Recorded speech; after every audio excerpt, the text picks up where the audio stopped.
오늘 함께할 우리의 주제 데이트 폭력, 그 사랑의 어두운 긴 그림자에 관련된 이야기를 같이 좀 나눠볼까 합니다.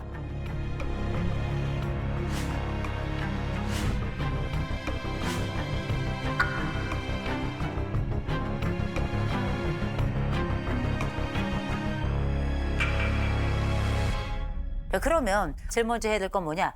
데이트 폭력의 정의부터 좀 살펴보자. 네. 데이트 폭력은 저희는 이렇게 정의하면 좋을 것 같습니다. 연인 관계, 곧 연애 기간, 동거 기간, 결혼 전후. 이 모든 전후. 우리가 이거는 기본적으로 그러면 우리가 생각하게 되죠. 아, 결혼 전후도 데이트 폭력이 들어가는구나. 우리가 이거는 기본적으로 가정폭력이라고 생각을 하잖아요. 네네네. 그러나 우리가 연인 간에 그리고 사랑하는 자들 사이에 발생하는 폭력 범위로 다시금 재정의한다면 부부간에 발생하는 이런 폭력도 역시 데이트 폭력 안에 포함될 수 있다라고 말씀을 드려요. 그러면 우리가 이게 데이트 폭력인지 아닌지 조금 가늠해야 될 것들 중에 너무 소소해. 너무 소소해서 이게 폭력인가 싶은 뭐 이런 게 있잖아요. 네. 그런 것 중에 하나가 계속 연인에게 얘기하는 거죠. 너 왜 이렇게 뚱뚱하냐? 맞아. 그런 분들 있어. 야, 너 패션 스타일이 왜 그 모양이야? 야, 너 집 가난해? 이런 거 있죠? 다 데이트 폭력입니다. 소소한 것 같지만 사소한 것 같지만 이 사람이 내게 인접해 느껴지는 많은 부분을 인격적으로 대하지 않는다면 이건 다 넓게는 데이트 폭력이다. 이렇게 생각하시면 될 것 같습니다. 그래서 범위를 우리가 생각했던 것보다 훨씬 더 넓혀야 된다는 거 먼저 말씀을 드리고요. 그러면 데이트 폭력이 그러면 어느 정도 자주 일어나는가 알고 계신 분들 계실 겁니다. 매일 3일에 한 명씩 데이트 폭력으로 사망합니다. 3일에 한 병이요? 사망한다고? 이게 지금 현재 통계로 보자면 우리가 2023년에 데이트 폭력 발생 건수가 77,150건인데 지난 10년 사이에 8배가 증가한 거예요. 어머머머. 그러면 우리가 그전에 비해서 데이트를 많이 해서 데이트 폭력이 발생하느냐? 그렇지 않습니다. 오히려 인구는 줄었죠. 그만큼 이 데이트 폭력이 빈번하게 발생하고 있다는 점 말씀드리고요. 그럼 지금부터 혹시 내가 데이트 폭력에 포함되어 있는 건 아닌가? 또 나는 이 데이트 폭력을 어떻게 가늠할 것인가? 그 가늠할 수 있을 만한 일종의 척도 같은 게 좀 있으면 좋겠죠. 지금부터 6가지 질문을 여러분과 나누겠습니다. 자, 첫 번째입니다. 휴대폰 SNS를 수시로 내 파트너가 검사하고 비밀번호를 요구한 적이 있다. 그건 안 되지. 두 번째, 친구, 가족 만나는 거 싫어하고 다른 모든 사람들과의 관계에서 떨어뜨려 고립을 시킨 적이 있다. 곧 점점 친구가 떨어져 나가는 거예요. 세 번째, 다 널 위해서야 라고 얘기하고 그리고 행동을 통제하기 시작한다. 또 네 번째, 때리고 미안해, 다시는 안 그럴게. 이런 일이 여러 번 반복된다. 그다음 다섯 번째, 화가 나면 나 죽으러 가겠다. 잠수 타. 그러다 다시 나타나서 애골복골해서 다시 잡아. 그리고 화가 나. 그러면 또 다시 헤어지겠다, 죽여버리겠다, 혹은 죽어버리겠다. 둘 중에 하나로 상대방을 협박하는 게 있어요. 이 모든 순간이 지금 6개의 항목인데 적어도 하나 있으면 정말 조심하셔야 됩니다. 하나만 있어도 조심하셔야 돼요. 두 번째, 2개 이상이 있다. 특별히 2개가 있다. 이거는 진짜 위험 신호입니다. 이제 임박한 재앙이 여러분 앞에 있는 거예요. 3개 이상이다. 도망가세요. 이게 무조건 도망가셔야 돼요. 왜냐하면 이 신호들을 사랑하기 때문이라고 생각하기 쉽거든요. 그러나 여러분 알고 계셔요. 데이트 폭력의 이 6가지 항목을 보니까 나타나는 공통점이 있죠. 사생활이 없어져요.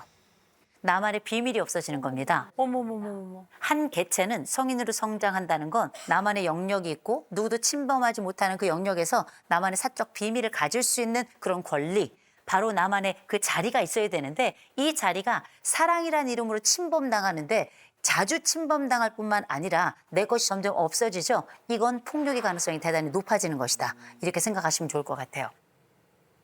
자, 그러면 제가 상담했던 사례 중에 정말 월스트, 쓰레기 넘버 7. 저는 이 생각을 사실 좀 하게 되시는데 여자가 4살이 연상이에요.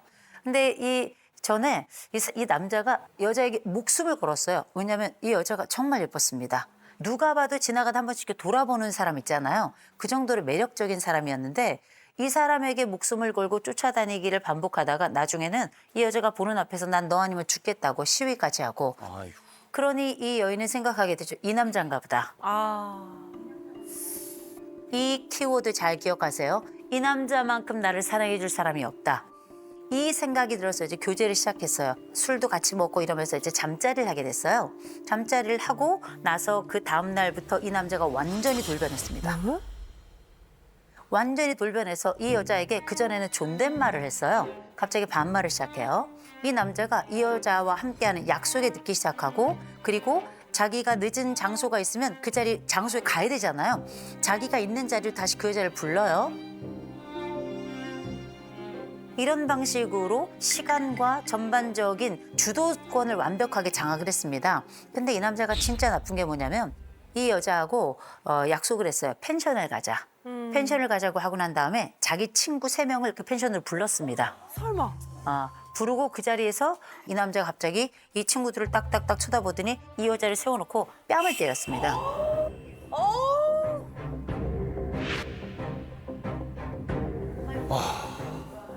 나쁜 새끼네. 정말 고개가 완전히 돌아가서 그 이쪽에 이제 자국이 이제 코피가 흐르기도 했는데 이 안쪽에 혈관이 다 터져가지고요. 근데 진짜 나쁜 건 뭔지 아세요? 이 남자가 이 여자를 데리고 가서 문신을 했어요. 가슴 안쪽에다가 자기 이름으로 문신을 했습니다. 너무 싫어. 자기 이름으로 문신을 했어요. 쓰레기 중에 쓰레기. 근데 이 안쪽에다 정말 시커먼 문신을 해놨어요. 이게 사람입니까? 근데 우리 같으면 웬만하면 사실 이 여자가 신고됐을 법하고요. 도망갔을 법하잖아요. 계속 이야기한 겁니다. 너 신고해? 내가 니네 집 불지른다. 너 신고해? 내가 네 동생 가만히 둘 줄 알아? 어머. 이 사람들이 가지고 있는 기본적인 정서가 뭡니까? 통제감이죠. 기본적인 정서는 소유욕이에요. 사람으로 대하지 않아요. 물건으로 대해요. 내가 가지고 있는 일종의 트로피처럼 생각을 하다가 필요 없으면 던져버리는 겁니다. 그냥 던지겠어요? 다른 사람은 쓰지 못하게 만드는 거죠. 영구적인 손상을 만들어내서 마음의 손상과 몸의 손상을 통해서 보통 이런 사람들이 뭐라 그래요? 내가 처음부터 이런 남자였냐? 네가 날 이렇게 만든 거야. 어머. 우리 이거 뭐라 그래요? 가스라이팅. 가스라이팅 여러분 안 당하시죠? 네. 네. 착각하지 마세요. 여러분들은 판단할 수 없습니다. 누구나 다 그렇게 돼요. 심지어 아마 저도 그럴걸요. 저는 그렇다고 생각합니다. 여러분을 계속 사랑한다 말하죠. 여러분에게 가장 좋은 것을 주려고 해요. 그리고 나서 넌 이게 맞지 않는 것 같아. 네가 하는 말이 왜 이렇게 자꾸 틀리지? 믿을 수가 없네. 그럼 어떡해? 내가 맞는 판단을 하더라도 내가 틀린가? 이런 생각으로 접어들겠죠? 저는 가끔 이렇게 표현합니다. 우리는 한 번의 입맞춤과 두 번째 가스라이팅과 그리고 세 번째 폭력을 통해 그 사람 소나기 안에 들어간다. 이 연장선상으로 많은 분들이 사실 나올 수 없는 그 굴레 속에 들어가 있는 거거든요. 근데 우리가 데이트 폭력을 당하는 사람들 혹은 잠재적 피해자들은 놀라운 공통점이 있어요. 첫 번째, 천사 같은 사람이야. 너무나 착한 사람이에요. 이 사람은 다른 사람들도 다 착하다고 이야기를 해요. 그래서 이 사람은 그냥 너무나 예쁜 사람이라 정말 예쁜 사랑을 할 거라고 생각하죠. 놀라울 정도로 악당도 잘 만납니다. 두 번째, 이별에 대한 두려움, 거절에 대한 두려움이 굉장히 커요. 그래서 이 사람이 떠나면 나는 누가 사랑해 줄까? 이건 굉장히 낮은 자존감으로도 시작이 되죠. 세 번째, 너무 아픈 이야기인데요. 아동기 학대 경험이 있는 사람들은 놀랍게 데이트 폭력의 피해자가 될 가능성이 굉장히 높습니다. 진짜? 우와. 왜 그러냐면 내가 어떤 폭력을 당해도 이게 폭력이 아닌지를 가늠을 못해요. 왜냐하면 난 어려서부터 이거보다 더한 일도 겪었기 때문에. 그거보다 덜한 폭력이 있다면 그는 나에 대해서 호의적이라고 생각을 하는 거죠. 또 한 가지, 이런 사람들이 또 부모가 다투는 걸 보고 그래서 무조건 상처받는 게 아니고요. 이 패턴을 배우는 거예요. 아버지가 어머니를 다루는 패턴, 어머니가 아버지를 다루는 패턴이 워낙에 익숙해져서 나중엔 이게 내 결혼 혹은 나의 연애의 구도가 돼요. 이게 하나의 구조가 돼버립니다. 그래서 경우에 따라선 나쁜 남자를 마치 찾아다니는 것 같고 나쁜 여자를 찾아다니는 것 같은 이런 인상까지 주는 게 이 과거 그 학대를 경험했던 사람들이 가지고 있는 이 성인기에 당하는 데이트 폭력 피해자들의 특징이기도 합니다. 다 그렇다는 건 아니에요. 그런 경우가 있고. 네 번째, 구원자 역할 생각하는 사람. 구원자가 되고 싶은 사람들이 있어요. 제가 아니면 이 사람을 누가 구합니까? 구원자야. 그러나 이런 방식의 구원은 절대 이루어지지 않습니다. 왜냐하면 폭력은 여전히 상존하고 이 폭력을 뒤집거나 전복할 수 있는 힘이 없잖아요. 이런 사람은 사랑으로 녹이는데 한계가 있는 거예요. 또 한 가지 안타까운 건 의존성이 큰 사람들이 있어요. 모든 걸 다 맡기는 사람들. 그래서 사랑하니까 나의 비번을, 사랑하니까 나의 통장을, 사랑하니까 나의 몸을, 사랑하니까 나의 시간을, 사랑하니까 나의 공간을, 사랑하니까 나의 인생을 다 제공하는 거거든요. 그렇게 모든 걸 다 주고 나면 이제 나의 자산은 아무것도 남는 게 없죠. 그러면 전적인 통제와 의존 관계로 들어가게 됩니다. 그때는 내가 벗어나고 싶어도 모든 걸 잃었기 때문에 회복할 수가 없어서 일어날 힘도 없는 거예요. 의존성이 큰 사람, 이 사람들은 쉽게 통제와 그리고 의존 관계로 들어갈 수 있다는 걸 기억하셨으면 좋겠어요. 그리고 우리가 꼭 알아야 될 또 하나의 내용이 있는데요. 트라우마 본드라는 것도 있어요. 트라우마 본드라는 건 뭐냐면 폭력은 말입니다. 폭력만 있지 않아요. 달콤함을 늘 함께 가져와요. 어떤 엄청나게 무술을 잘하는 남자하고 한 여자가 결혼을 했어요. 근데 이 여자가 이 전전 남자친구가 준 선물하고 편지가 거기 있었어. 이 남자가 읽고 또 읽고 또 읽고 또 읽고 그때부터 이 여자를 보고 이 여자가 갑자기 웃으니까 왜 그 남자가 생각나서 빡 와. 때리기 시작한 거예요. 그러면서 폭력이 일어났어요. 폭력이 일어나고 난 다음에 뭐 했냐면 여자가 만신창일 거 아니에요. 안아가지고 욕조에 온수를 틀어놓고 데리고 가서 구석구석 닦아줘. 최악이에요, 최악. 너무 싫어. 악마 아니야, 악마? 악마다. 머리 다 빗겨주고 머리 드라이기로 다 말려주고 데리고 나가서 가장 좋은 곳에 가서 밥 먹고 가장 좋은 곳에 가서 선물 사주고 그리고 나서 얘기해요. 난 너밖에 없다고.